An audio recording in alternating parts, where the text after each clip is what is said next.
Hello everyone, welcome to G centric. और इस lecture से हम लोग एक नई शुरुआत करेंगे और एक और बेसिक सॉल्विंग टेक्निक में एड ऑन करेंगे। हम लोग कौन सी टेक्निक का एड ऑन करेंगे? Equivalent circuit with respect to sources. ये लिस्ट इसलिए लिखी है मैंने ताकि आपको बार बार रहे कि कहां चल रहे हैं, है ना। क्या होता है ना, जैसे कहीं एक जगह से दूसरी जगह हमें जाना होता है और लंबी दूरी होती है, कई बार लंबी दूरी होती है, तो मैप में आपको प्रॉपर पोजीशनिंग पता होनी चाहिए। बार बार आप देख सके पूरे ओवरऑल मैप को कि कहां पर आपकी जर्नी अभी चल रही है।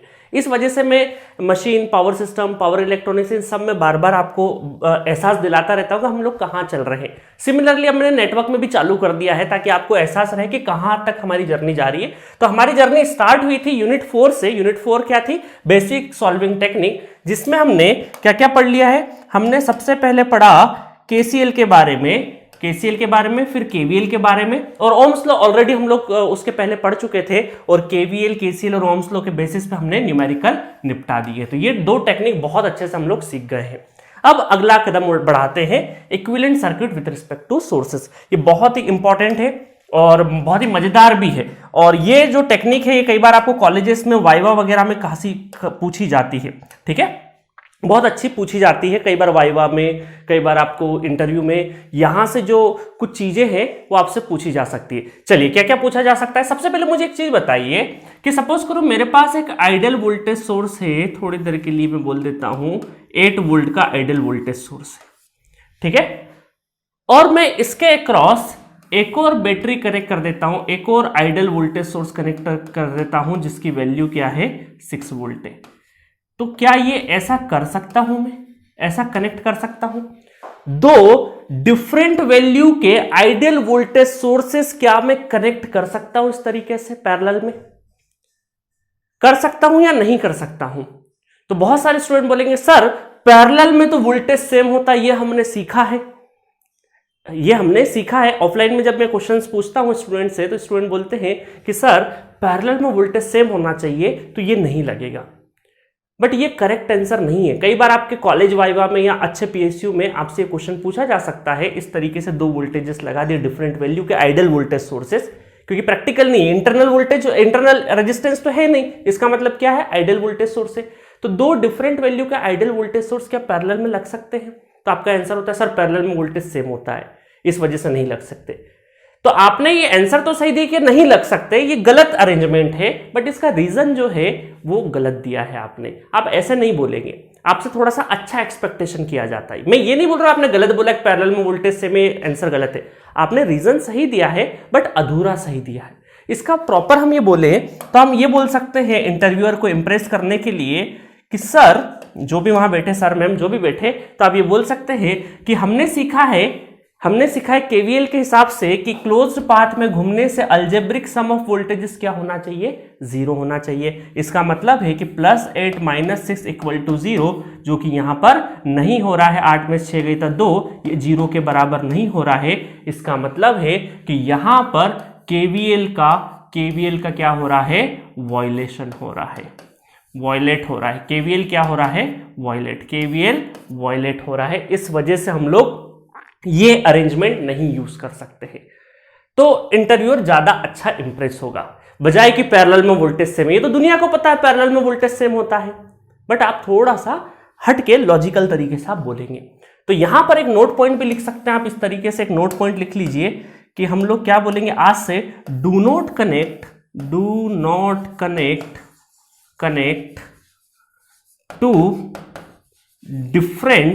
To different ideal voltage sources to different ideal, not practical है ना, प्रैक्टिकल में कर जाएगा, आइडियल की बात हो रही है। Do not connect to different ideal voltage sources in parallel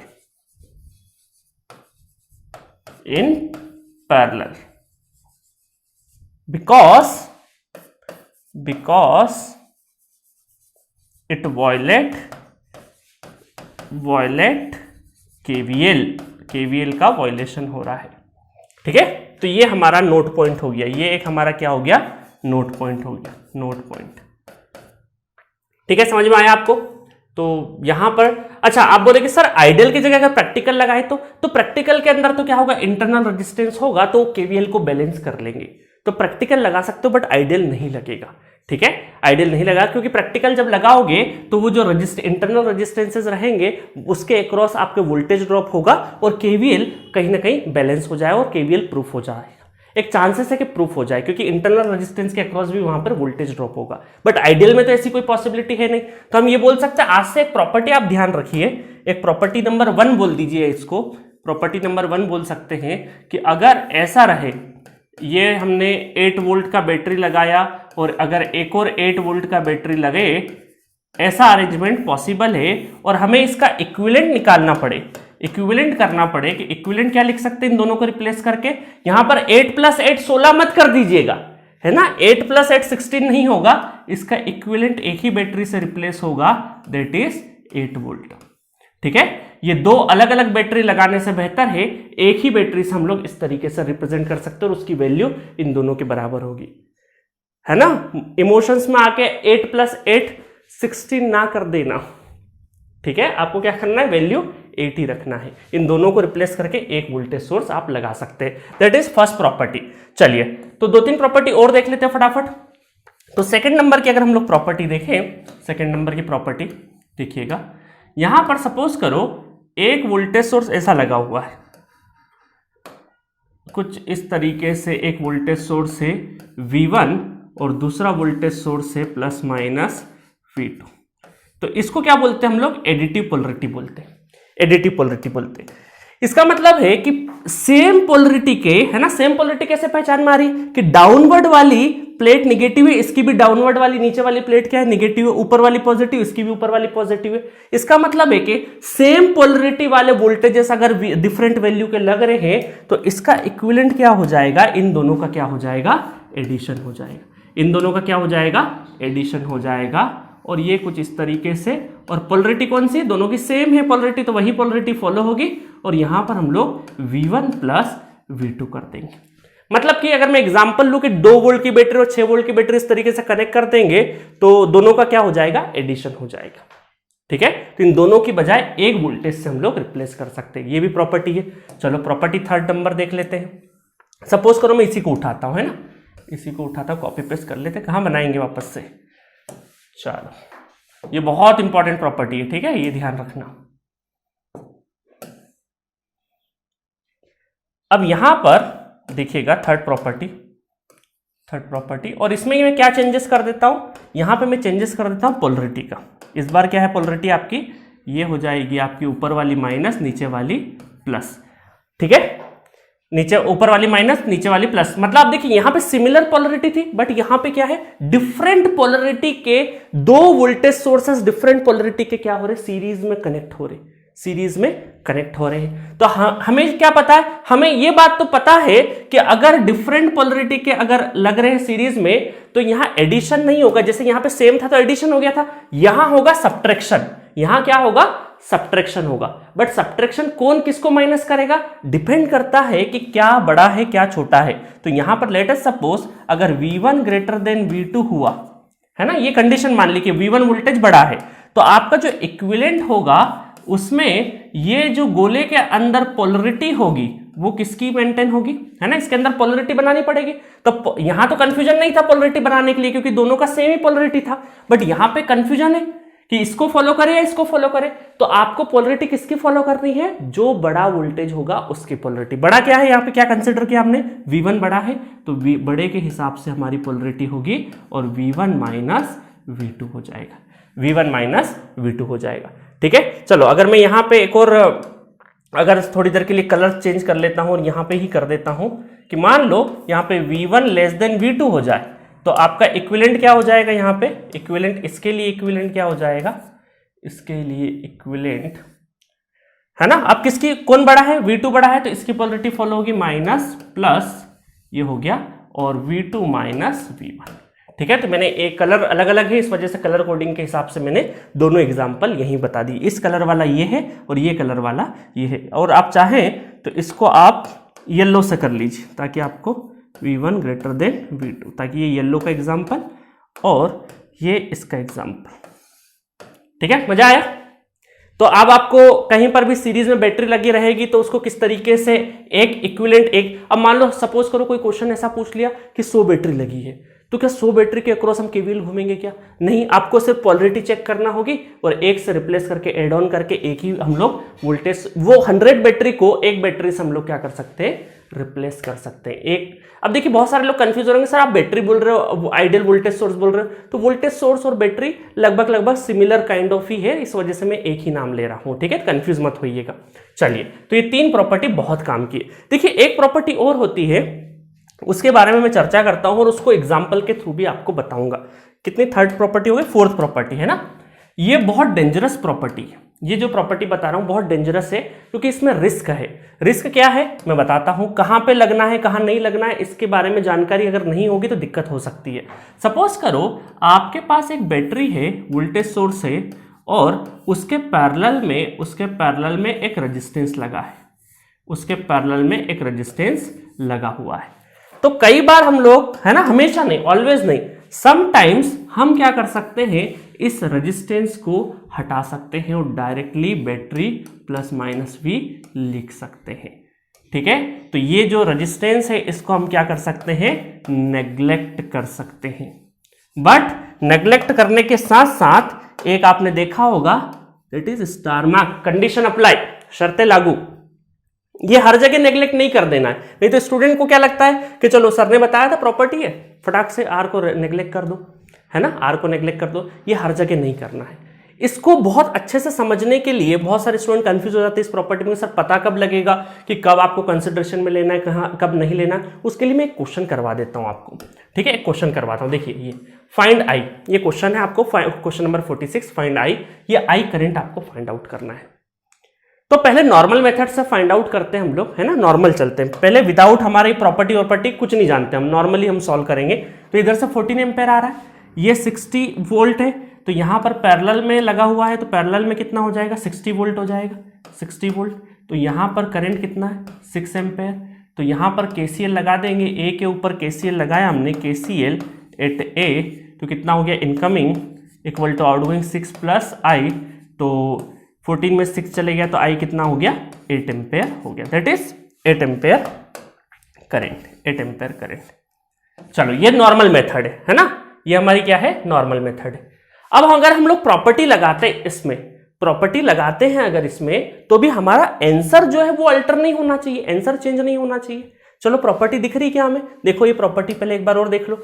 voltage के जस्ट पैरेलल अगर रेजिस्टेंस लगा है क्या, हाँ लगा है, जी हाँ लगा है। इसके जस्ट इस बैटरी के भी एग्जैक्टली पैरेलल और इस बैटरी के भी एग्जैक्टली पैरेलल क्या लगा हुआ है, 2 रेजिस्टेंस लगे हुए हैं। चलो एक बार नेग्लेक्ट करके देखें तो क्या होता है ना। सपोज करो ये हमने नेग्लेक्ट किया और यहां पर ये हम लोगों ने 60 वोल्ट, ठीक है, और ये रेजिस्टेंस नेग्लेक्ट कर दिया, दैट इज 1 ओम, और इधर से भी ये रेजिस्टेंस नेग्लेक्ट कर दिया, और ये कितना हुआ हमारा 20, ठीक है, और यहां पर क्या हुआ आपका 3 ओम, 3 ओम और 2 ओम, और ये हमें आई करंट फाइंड आउट करना है। तो आई करंट फाइंड आउट करना है तो हम लोग केवीएल घूम जाते हैं, तो ये एक ही आई करंट है, तो 60 माइनस 2i है ना, प्लस माइनस, और यही आई तो plus minus, minus 20 minus 3i equal to 0, तो 5, तो 5i इक्वल टू ये कितना हो जाएगा 40, तो 5 8 40, तो i इक्वल टू कितना हो गया 8 एम्पेयर। तो एग्जैक्टली आंसर आपका सेम आ रहा है, प्रॉपर्टी से भी, विदाउट प्रॉपर्टी और विद प्रॉपर्टी आंसर सेम आ रहा है।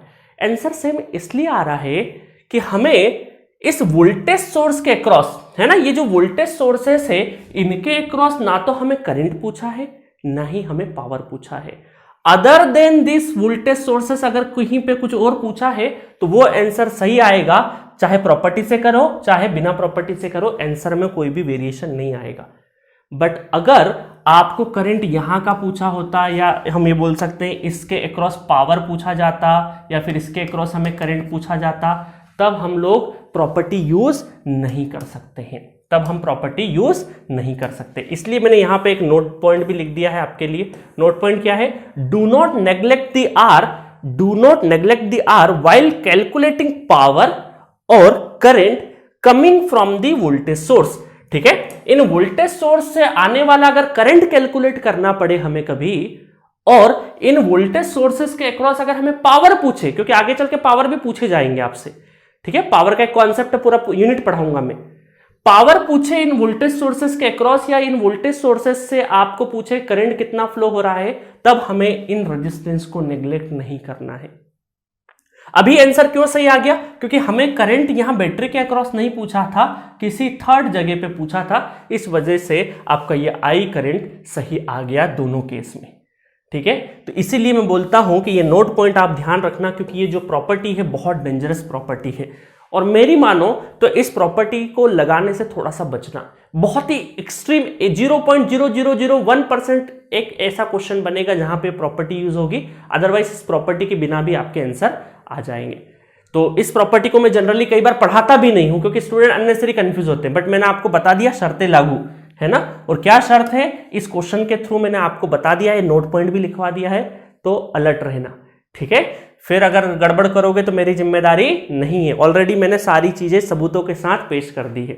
चलिए बढ़े आगे, तो वोल्टेज के बेसिस पे सारी चीजें हो गई। अभी क्वेश्चंस करेंगे, पहले करंट की प्रॉपर्टी भी देख लेते थोड़ी सी, कि सपोज करो है ना, वोल्टेज की बात हो गई, आप करंट सोर्सेस की बात करते कि अगर कोई आपसे बोले इंटरव्यू डेस्क पे कि यहां पर एक 2 एम्पेयर का करंट सोर्स है और एक 4 एम्पेयर का करंट सोर्स है, तो क्या ये सही है ना। ये ए और बी टर्मिनल पे, ए और बी टर्मिनल के बीच में दो करंट सोर्सेस है डिफरेंट वैल्यू के, तो क्या ये पॉसिबल है?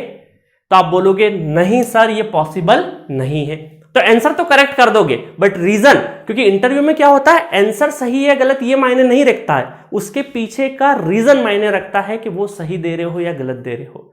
कई बार आप आंसर गलत भी बोल दोगे और रीजन सही बोलोगे, या रीजन थोड़ा बहुत 50% भी सही पहुंच गए, तो आपको इंटरव्यू में एक्स्ट्रा नंबर मिल जाता है।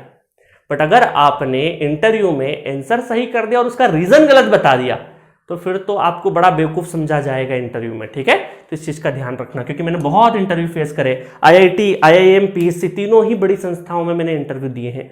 ठीक है, तो इंटरव्यू में बहुत ही साइकोलॉजिकल खेलते हैं। चलिए पहले रिटर्न में हम लोग सिलेक्शन हो जाए हमारा, फिर हम लोग इंटरव्यू के लिए भी आपको गाइड कर देंगे। तो यहां पर दो डिफरेंट वैल्यू के करंट सोर्सेस है, तो ये बात तो तय है कि सर एक ब्रांच में एक ही करंट फ्लो होता है, इसलिए ये अरेंजमेंट गलत है। बट ये रीजन आपको इस तरीके से नहीं देना, आपको बोलना है कि सर किसी भी ब्रांच में incoming equal to outgoing KCL को तो फॉलो होना चाहिए ना।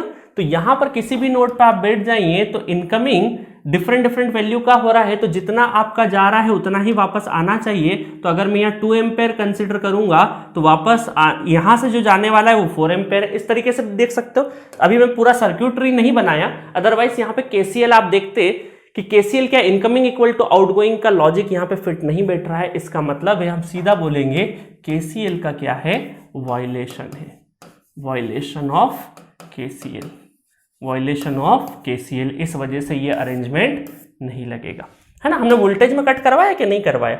वोल्टेज में भी आपको ऐसे कट करना है, वोल्टेज में भी ऐसे कट कर देना है, कॉपी में लिख के ऐसे कट करना है ना बाकायदा।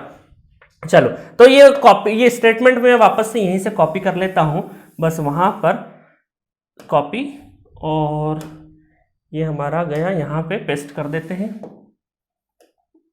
तो हम यहाँ बोल सकते हैं, चलो यहां पर हम बोल सकते हैं do not connect to different ideal current sources, ideal current sources in parallel, not parallel, यहां पे क्या है, series, in series, because it violates the KCL, it's violates the KCL। ठीक है, KCL का वायलेशन होगा।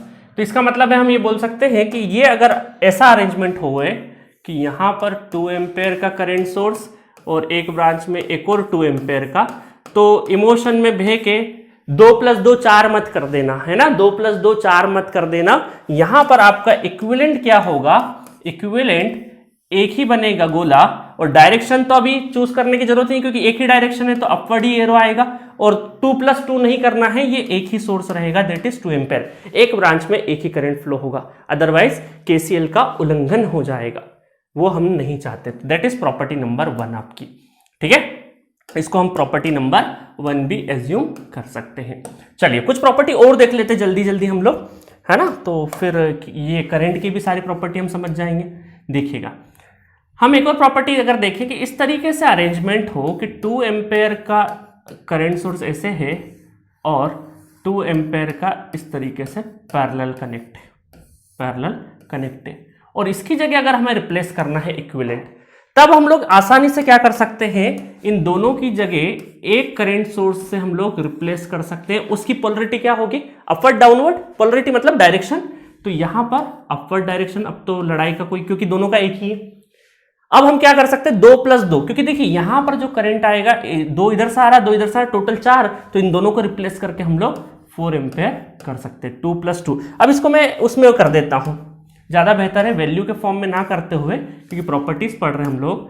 तो यहां पर मैं I1 और I2 की टर्म में लिखूंगा तो अच्छा लगेगा। I1 और I2, तो ये हो जाएगा I1 + I2, ठीक है। सेम में क्या कर देता हूं, सेम इसको कॉपी पेस्ट करते हैं नेक्स्ट प्रॉपर्टी के लिए, ठीक है। प्रॉपर्टी नंबर 3, क्या गायब कर दें अब इसमें से, डायरेक्शन गायब कर देते हैं, एक डायरेक्शन डाउनवर्ड बना देते हैं, अब हमें यहां पर इक्विवेलेंट बनाना है। तो ये बात तो तय है कि दोनों अपोजिट में है, इसका मतलब सब्ट्रैक्शन होगा। जैसे यहां एक ही डायरेक्शन में था तो एडिटिव था, बट यहां पर दोनों डिफरेंट डायरेक्शन है, इसका मतलब सब्ट्रैक्शन होगा। तो ये बात तो तय है कि यहां पर I1 - I2 या I2 - I1 होगा। अच्छा, अब डायरेक्शन किसको फॉलो करेगा, तो ये इस बात पर डिपेंड करेगा कि कौन बड़ा है। Let us suppose I2 > I1 अगर हमने एज्यूम कर लिया, तो यहां पर जो पोलरिटी है वो आपकी जो बड़ा है उसको फॉलो करेगी। तो बड़ा है I2, तो I2 को फॉलो करेगी और I2 - I1 हो जाएगा, ठीक है। I2 - I1 हो जाएगा। सिमिलरली अगर मैं दूसरा कलर कोडिंग से कर देता हूं इसको थोड़ा सा डिफरेंशिएट, कि अगर यहां पर I1 > I2, है ना। चलो इसको उलझाने के बजाय मैं ऐसा कर दूं, I2 < I1। तो इस बार क्या हो जाएगा, कौन बड़ा है, I1 बड़ा है, तो डायरेक्शन I1 का फॉलो होगा और I1 - I2 एक करंट सोर्स से रिप्लेस हो जाएगा, ठीक है। समझ में आया। तो बहुत ही सिंपल प्रॉपर्टीज है, बट बहुत ही कई बार स्टूडेंट कंफ्यूज हो जाते हैं, कब जल्दी में क्या कर देते हैं कि इस तरह की गलतियां कर देते हैं, 2 + 2 4, है ना, ये नहीं करना है। चलो एक प्रॉपर्टी और with terms and condition. So 4th number की प्रॉपर्टी है आपकी, 4th नंबर की प्रॉपर्टी है कि एक करंट सोर्स है आपका I और इसके सीरीज में अगर रेजिस्टेंस लगा है, तो हम लोग इक्विवेलेंट क्या लिख सकते हैं, इक्विवेलेंट लिख सकते हैं यहां पर इस रेजिस्टेंस को नेग्लेक्ट करके डायरेक्टली I भी लिख सकते हैं, ठीक है। बट अगेन यहां पर हमने क्या किया, R को नेग्लेक्ट किया और इस नेग्लिजेंस के साथ में शर्तें लागू, है ना, शर्तें लागू। बहुत ध्यान से आपको नेग्लेक्ट करना है, हर जगह पे नेग्लेक्ट मत कर देना, नहीं तो बहुत सारे स्टूडेंट गड़बड़ कर देते हैं, ठीक है। चलो इसको मैं और अच्छे से समझाता हूं क्वेश्चन के थ्रू। देखिए यह क्वेश्चन पूछा आपसे फाइंड I एंड V, तो देखिए I फाइंड करो थोड़ी देर के लिए, ये करंट फाइंड करना I। तो ये करंट देखिए, एक अगर करंट सोर्स और वोल्टेज सोर्स है, डोमिनेटिंग किसका रहता है, करंट सोर्स का, तो वही करंट आपका फ्लो करता है, ये ऑलरेडी हम पढ़ चुके। तो I की वैल्यू कितनी है, यहाँ पे I की वैल्यू है आपकी 2 एम्पेयर, यही करंट आपका फ्लो करेगा। वोल्टेज थोड़ी देर से निकालते हैं। सपोज कर हम प्रॉपर्टी यूज करते हैं, यहाँ पे प्रॉपर्टी यूज करें और इस रेजिस्टेंस को नेग्लेक्ट कर दें, इस रेजिस्टेंस को हमने नेग्लेक्ट करके डायरेक्टली ऐसे लिख दिया, नेग्लेक्ट कर दिया। तो क्या ये I के ऊपर अंतर आया, ये I करंट अभी भी क्या है, स्टिल I करंट आपका कौन सा फ्लो कर रहा है, 2 एम्पेयर ही फ्लो कर रहा है, 2 एम्पेयर ही फ्लो कर रहा है।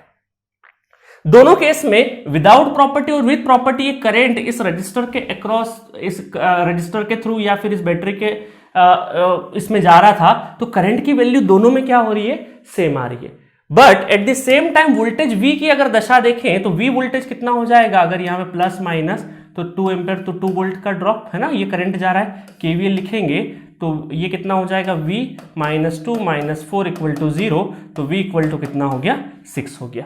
सिमिलरली यहां पर अगर देखें तो V कितना हो जाएगा, एग्जैक्टली V 4 वोल्ट के बराबर। इसका मतलब है कि आपका जो वोल्टेज है, वोल्टेज अक्रॉस करंट सोर्स आपका डिफरेंट आ रहा है विथ प्रॉपर्टी और विदाउट प्रॉपर्टी में। इसका मतलब रूल क्या है हमारा, वापस नोट पॉइंट लिख लीजिए, do not neglect R while calculating power और वोल्टेज अक्रॉस करंट सोर्स। इस करंट सोर्स के अक्रॉस अगर हमें पावर और वोल्टेज निकालना है तब हम लोग आर को नेग्लेक्ट नहीं करेंगे, अदरवाइज दूसरा कोई भी पैरामीटर निकालना है तो आर को नेग्लेक्ट कर सकते हैं। ठीक है, तो ये करंट सोर्स के अक्रॉस अगर हमें वोल्टेज या फिर पावर पूछे तो इस आर को नेग्लेक्ट नहीं करना है, तो ये हमने नोट पॉइंट लिख दिया है और इससे बाहर हमें नहीं जाना है। ठीक है, तो मेरा पर्सनल ओपिनियन है, वैसे तो प्रॉपर्टी यूज बहुत सोच समझ के करना, अदरवाइज करना ही मत। ठीक है, बहुत ऐसा केस मिल जाएगा करने की जरूरत ही हो रही है तो ही करना, अदरवाइज बचना इस प्रॉपर्टी से। तो ये प्रॉपर्टी भी मैंने बता दी। तो at this note theoretical portion over हो गया है। नेक्स्ट लेक्चर्स हम लोग इसके ऊपर कुछ अच्छे न्यूमेरिकल देखेंगे।